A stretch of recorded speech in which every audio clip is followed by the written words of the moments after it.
আমার বাড়ি থেকে সারাদিন খিসখিসানি লাগিয়ে হয়। আমি কি করেছি? শুধু আমাকে মারছে আর বড় বউকে কিছু বলছে না।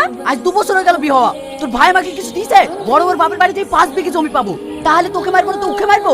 তোরা দুই মানুষে যা করবি করবি, ওর মধ্যে আমাকে টানবি না, নাহলে তো টুটি ছিঁড়ে নেবো। ঠিক আছে, আমি আর এই বাড়িতে থাকবোই না। কিরে কাঁদছিস কেন? আমি আর ওই বাড়িতে থাকতে পারবো না, সব সময় মারা ধরে করে। তুমি একটা কিছু ব্যবস্থা করো। তোকে আর ওই বাড়িতে যেতে হবে না। ওই বাড়িতে যাবে না তো কোথায় থাকবে? কেন, ওর বাড়ি নাই নাকি? ও এইখানে থাকবে, তুই ঘরে যা। মরল মশাই, শাহিন কি মনে করে? শ্রাবণীকে আবার মেরে তাড়ি দিয়েছে। তোকে আর কিছু করতে হবে না, ওরা ঘুঘু দেখেছে, ঘুঘুর ফাঁদ দেখেনি, ছাগলকে আর ওখানে পাঠাসনি। কিন্তু গুনের খাওয়া পড়ার চিন্তা তো সব ওই সারাদের সাথে আদায় করে নেবো।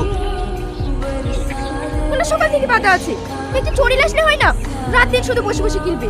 ভাবি ভাবি বলে চড়ি তুলছে, টপ করে ছাগলগুলো চড়ি লাগা।